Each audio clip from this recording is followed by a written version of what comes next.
Good morning, Facebook. Got my tissue ready.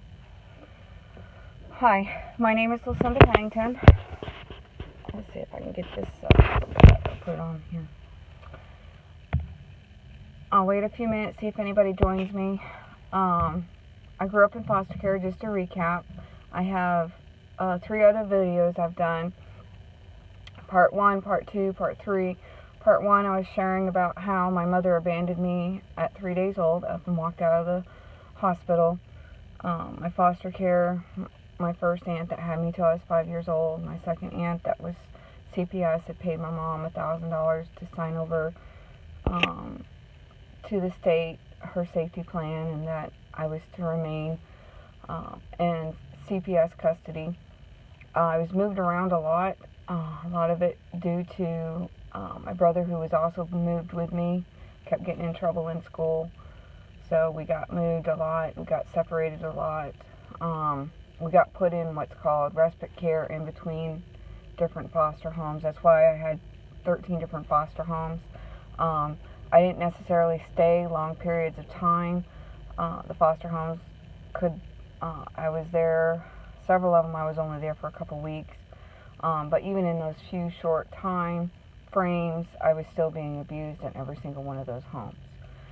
I shared yesterday on Part 3 that these foster homes a lot of times don't realize they're abusive by isolating and making the children not feel welcome in their homes, by not allowing them to be a part of Christmas and family functions and setting us aside. Here, let me add somebody here. And so foster care was really, really rough for me. I was sexually, physically, mentally abused to the point that I quit talking, and if I did talk, I talked very in almost like a whisper, because I had this coping skill that I felt like if they didn't see me, hear me, they would leave me alone. Now, if they did start in on me, like say at school or whatever, I would start screaming, crying, hide under a desk. I mean, those are warning signs, people. If you can't figure that out, that something's wrong, then you shouldn't be a teacher. You shouldn't be in a ministry where children who are behaving in strange behaviors and you can't figure out what the problem is. Maybe you shouldn't be in that field. But I was labeled by 3 psychiatrists completely, fully mentally retarded. They said I could not learn. Therefore, they didn't even try to teach me. I did get adopted at age 11 by my Sunday school teacher. Remember, I told you I went to church in between homes. I got to go to church in between all of this, and my Sunday school teacher found out that I was up for adoption. And originally there was going to be a lady that was going to adopt us out of California, but she only wanted my brother. She didn't want me. She was going to put me in a boarding school. She was going to adopt both of us. She was a rich lady. She was going to adopt both of us because we had to go together in a pair. But she didn't want me. She only wanted my brother because my brother looked like her. He had the red hair and he looked a lot like her. So she just wanted to adopt him because she didn't have any children of her own, and she wanted to adopt him. And they told her that I had to be adopted with him as well. So she didn't want me and had flat out told me that she'd be putting me in boarding school and I wouldn't be allowed to live with her, and they were going to let her adopt us. I was really distraught about it. And I had gone to Sunday school, and we had just talked to her, I believe it was a Friday, and I was still really tore up about it on Sunday. And my Sunday school teacher pulled me aside and said, Lucinda, what's wrong? Why are you so upset and crying? And I told her that I was up for adoption, and this rich lady out in California wanted to adopt us but didn't really want me. She just wanted my brother. And my Sunday school teacher was like, I didn't know you were up for adoption. And she didn't have children of her own. And so she called my foster mom and asked her if we were truly up for adoption. And my foster mom was like, yeah, she's up for adoption, but they already got somebody that's interested in adopting the kiddos. And so this Sunday school teacher asked for my caseworker's number, called her and said that if they would like to put their name in for adopting me and my brother and I. So somehow, some way, the rich lady in California decided she found somebody better and decided not to adopt us. And because my brother, I guess, apparently got in trouble in school that week, and she didn't want a troublemaker. So, because they had to move him out of that foster home immediately, and my Sunday school teacher had expressed that she wanted to adopt us, they called her up and said, do you want them now? Literally, that quick. Because they couldn't find a foster home to put us in together. So they contacted my Sunday school teacher and asked her, do you want them now? Do you want to adopt them now? Are you sure you want to adopt these children? And she said, yes, absolutely, I do. So my brother got to go live with them first for a couple of weeks, and I still had to stay with the foster home. So I stayed with the foster home, but I still got to see them on Sunday for church. I'm not really sure why I couldn't go, because CPS is stupid. They do things backwards. But anyways, I finally got to go, and the very first night in the home, the husband of my Sunday school teacher molested me. And he told me that that's what was expected of me.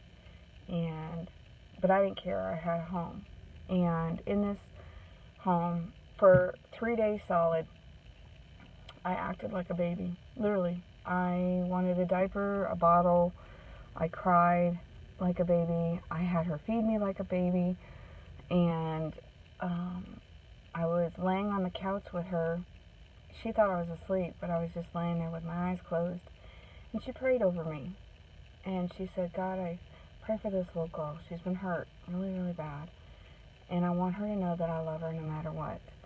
And anything that I can do to help her, help me help. You know, she's just praying for me, praying over me. And then I realized she wasn't just adopting me just to adopt me. She actually loved me.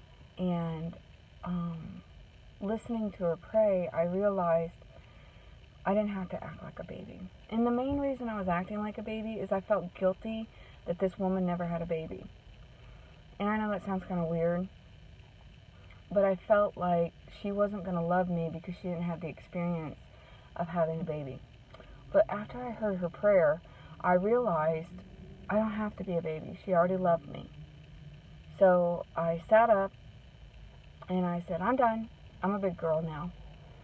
And I I quit acting like a baby. And then a couple days later, when it was about ready to get time to register for school, now my adopted mom was a teacher for like 19 years. I mean, she worked in public schools. She also helped in teaching Spanish children to speak English in the public schools. And she was a really good teacher. And she sat me down and she says, I'm not going to enroll you in school this year. I don't want to put you in special ed. And I said, why? Well, I can't go to school? And she sat me down and she said, Lucinda, do you know that they say that you can't learn? And I was like, what are you talking about? And she sat me down and she showed me this picture out of a book. It was photocopied.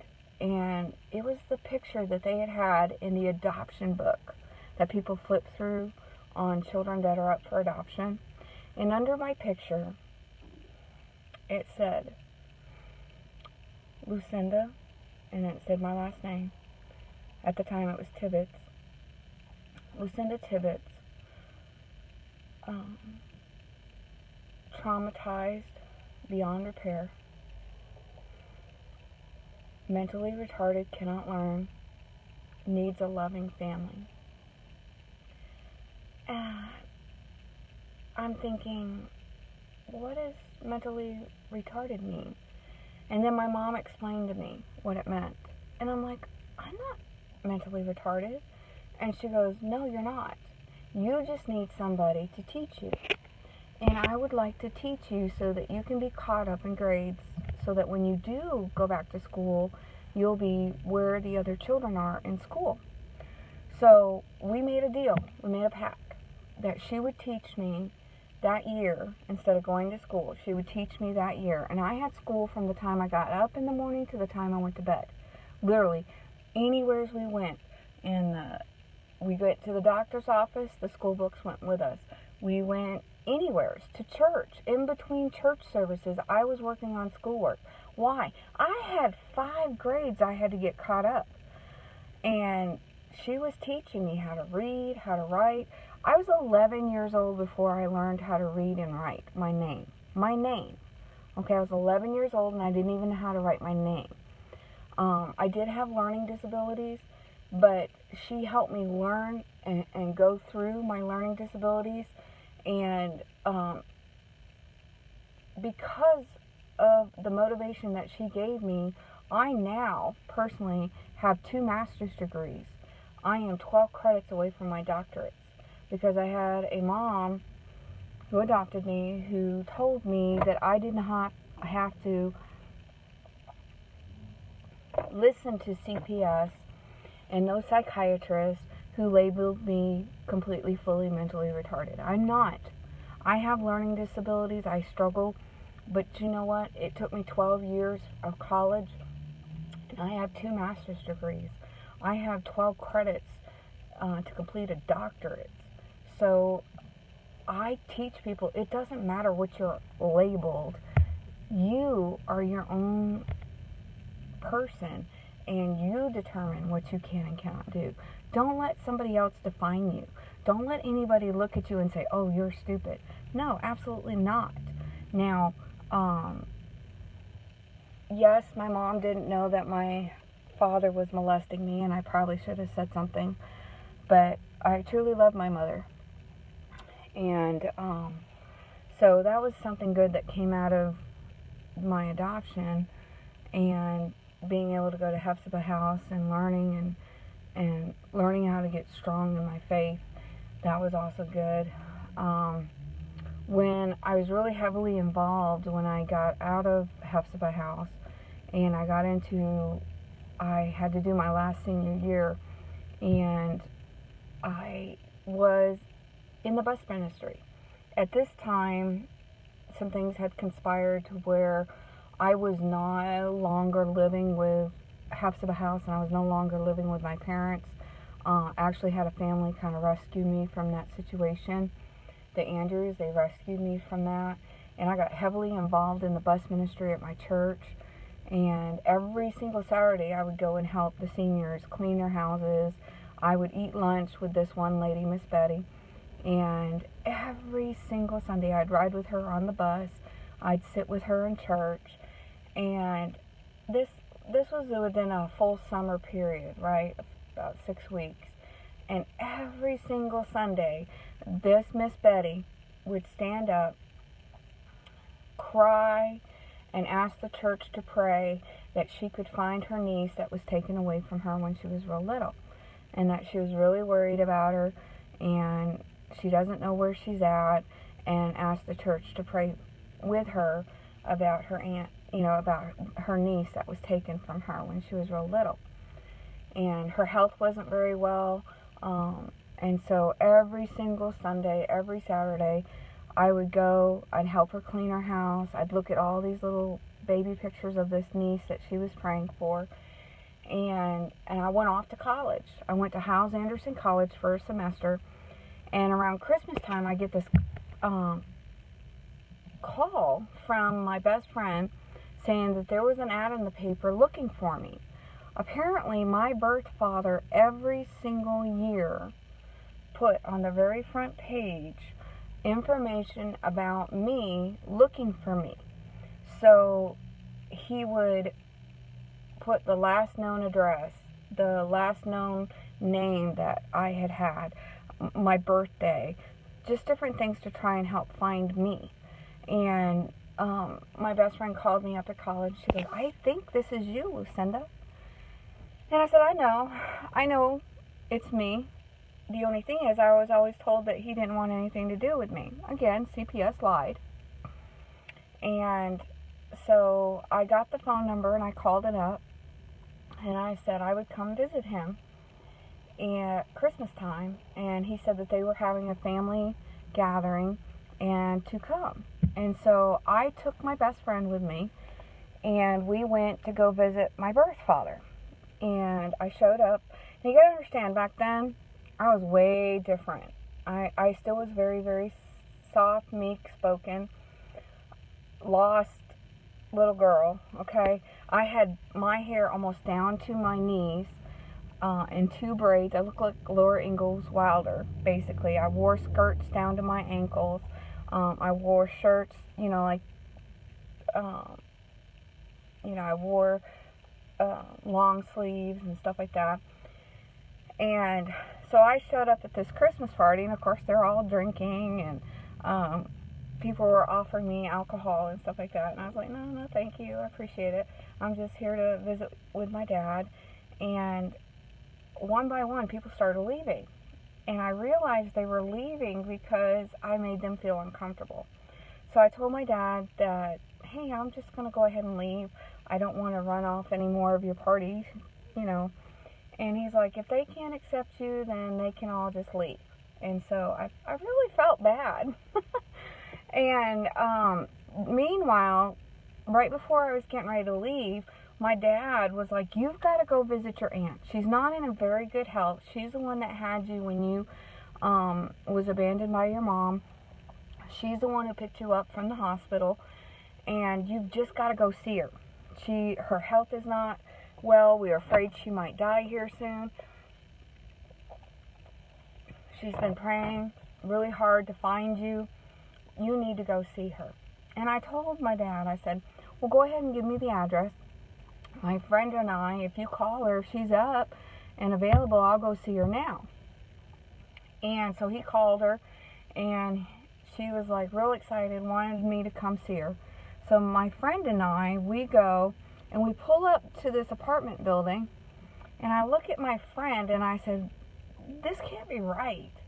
This is not right. I said, this is Miss Betty's house, the lady that I took to church every Sunday during the summer.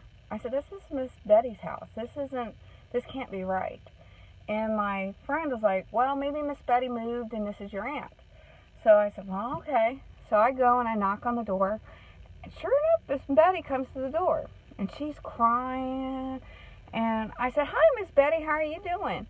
And she goes, I'm sorry, Miss Andrews. I would love to visit with you. I'm glad you're home from college. But my niece, the one that I have been praying for 2 years or so, is on her way. My brother just called me, and she's on her way. I've been praying so hard to see her. Now, you're welcome to stay and meet her since you've been helping me pray to find her.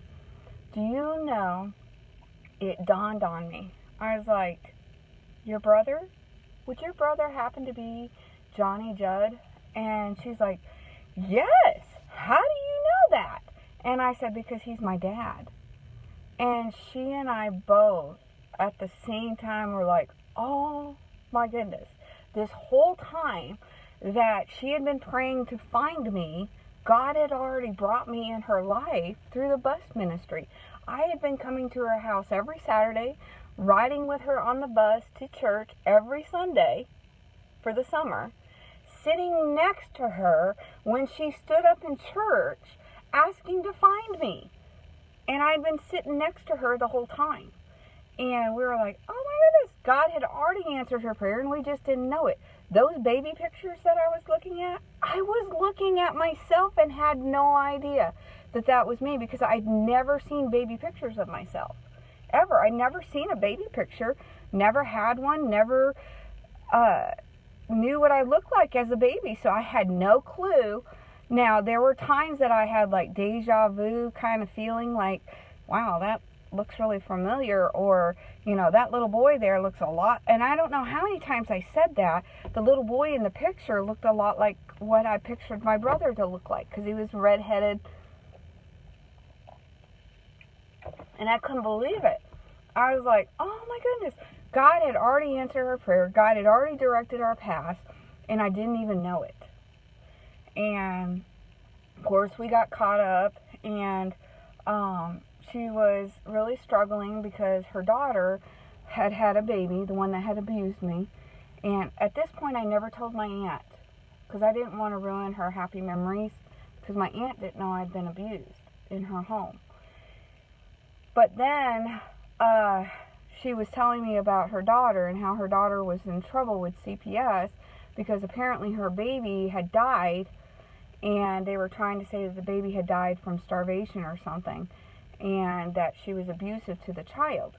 And my heart really was heartbroken for my aunt, because I didn't really want to tell her that her daughter was abusive. And she wanted me to tell CPS that her daughter used to watch me when I was a baby, and that she took care of me when I was a baby. And of course I was heartbroken, and I told my aunt that I believe CPS when they say that this young lady didn't take care of her daughter. And hold on, people, I messed this up. Hang on, I don't know what I did. There we go. I'm new to this Facebook thing. But anyways, so she wanted me to talk to CPS about how her daughter used to watch me when I was little. And I broke down and I told my aunt I couldn't because I knew that she was abusive. And then I never told my aunt exactly what she did to me, because I didn't want to break her heart. All I said was, I can't. I said, I know by my own personal experience that she wouldn't have been a very good mom if she did anything like she did to me. And it broke my aunt's heart, and she said she was sorry that she didn't know that her daughter was that abusive. Of course, I didn't go into details because I knew my aunt's health was not well. And I love her. I still never got any baby pictures. The family members wouldn't give me any baby pictures, which is fine. I mean, I can live without baby pictures. I have one baby picture. And but it's interesting how God had directed my path.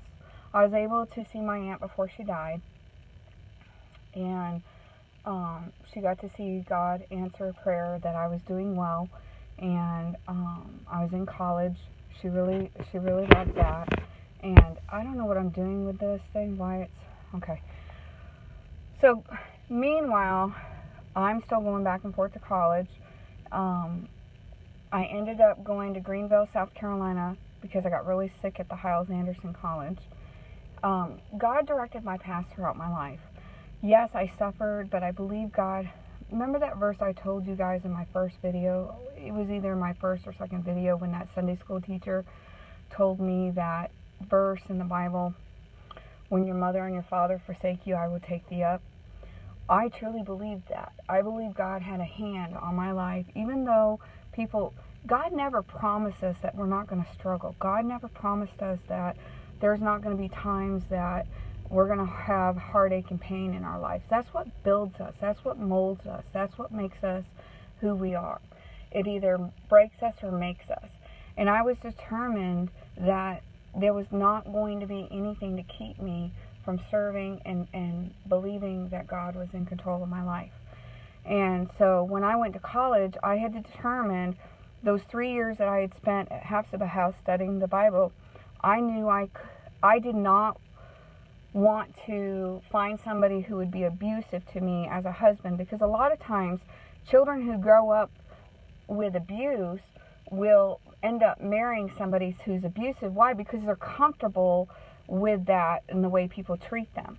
And I didn't want that. I did not want to find somebody and be blinded by promises or not knowing how to pick somebody who wasn't abusive, because everybody in my life that I'd ever had in authority over me was very abusive. So I didn't want that. So I had gone to a couple in our church who had been married for many years, almost 40 years. And I sat down with them and I gave them a list of what I had come up with, what I believed to be a biblical husband. And I said, can you help me? I said, I know this is strange and this is awkward, but I don't want to date. I don't want to just go out and date different people. I said, I want to do what's called a courtship. If the person meets these qualifications in a godly husband, I don't want to date. I want to be able to court, basically, with the permission. And I said, because here's the thing. I want to find somebody who's perfect for me and my needs. And I said, I don't want to just, our society, we date people. I didn't want to have sex or anything before marriage. My innocence was taken from me. I didn't want to, I had certain expectations. And I'd asked them to help me find that. That if I had found somebody, I would bring them to them and let them kind of like do like an interview or whatever to see if they were somebody that would meet my needs. And they're like, absolutely, we completely understand what you're doing, and we admire that you're willing to take the steps not to find somebody in your life that's abusive. And so my husband today,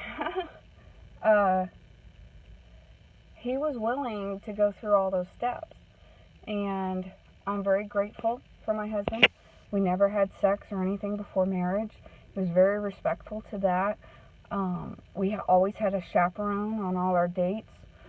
Either my guardian's daughter joined us. It was always in the public. We did everything right. And we ended up eloping and getting married. We've been married now for almost 25 years. We have 5 daughters and a son. My oldest is 23, Grace. And then I have Hope's 21. I have Faith, who is 19. Charity's 18. I have a 6-year-old daughter, Serenity, and my 3-year-old son, Stephen. And, you know, for the doctors telling me I would never have children, we have 8 in heaven, and we have our 6 children here on earth. So I do have a happy ending, people. I have a beautiful family, a beautiful, beautiful life. Doesn't mean I don't have struggles, trials, and tribulations. Trust me, I do. Every day I struggle. Doesn't mean that I don't have lapses of depression or struggles with my night terrors. Doesn't mean that I don't have emotional days or things that trigger me or things that cause me to, like the other day when I shared I believe my second video, I really had a rough day that day because a lot of memories had overpowered me. And like I said, I only shared the tip of the iceberg, and I was having people instant message me about how traumatic it was for my story. And I'm sorry that if it was traumatizing to some. My goal is not to traumatize people, but people, if somebody isn't willing to talk about it, we as a society have a tendency to brush everything under a rug and have blinders on. Oh, kids are in foster care, they've got to be well taken care of. No, not necessarily. And again, I don't agree that every single foster home is a bad home. But I also don't believe that it's necessary each and every case for a child to be removed from their parents. I do believe that CPS has gone out of the realm of what they're supposed to be doing. They do it now based on money and income, and they look at a child, not what's best for the child, but what money they can make from it. Each state makes money per child in the system, and it shouldn't be that way. It should be, money should be going to help these families do what they need to do to be successful. You know, our clients, when we took on a case, we looked at what we could do to help this family get their kids back and be reunited and stay united. and helping them be self-sufficient was a really big goal. If they didn't know how to drive, we taught them how to drive. That was something that was important. They needed to be self-sufficient. If they needed to get their GED or high school diploma, we helped them do that as well. We helped them go back to school and get an education on something that they enjoyed doing, whether it was being a mechanic or going back to hair school or learning how to do something else. It's important that when a child is taken from a parent, CPS isn't necessarily going to be for the best interest of the child. They'll tell you we're doing this for the best interest of the child. But if they were, why remove them from their home, the people that they love? You know, even though I was abused, I still loved my parents. I know that's weird. And I never really knew my mom, my birth mom.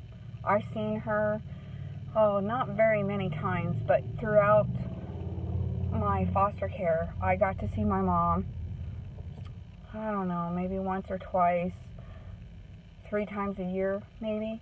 But I still loved her. She was my birth mother.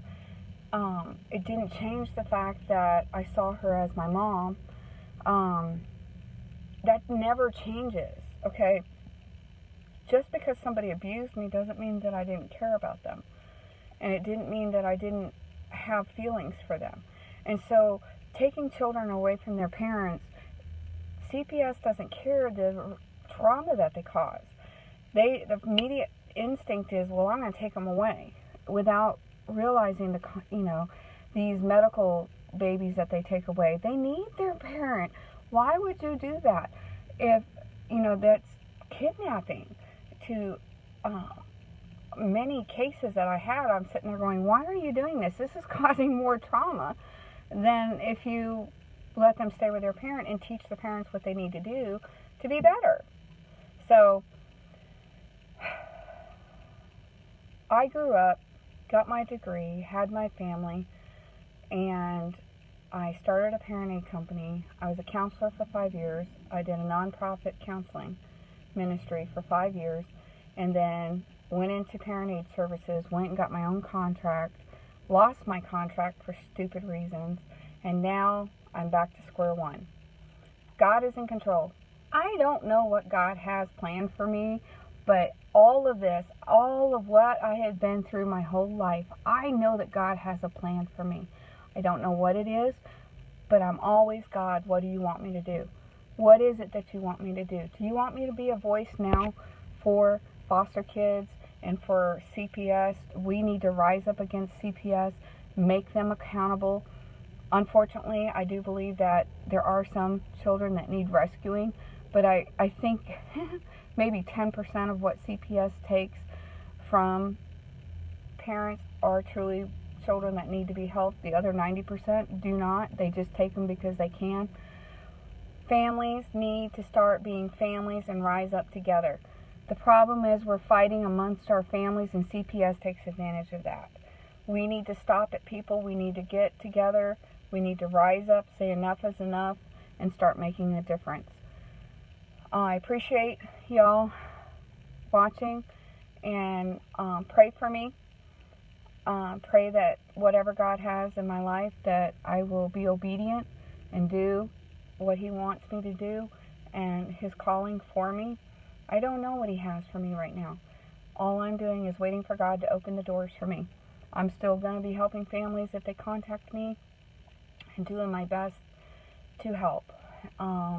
I've thought about opening up my own group home. I've thought about many different things. But I don't want to jump the gun and miss an opportunity that God has for me.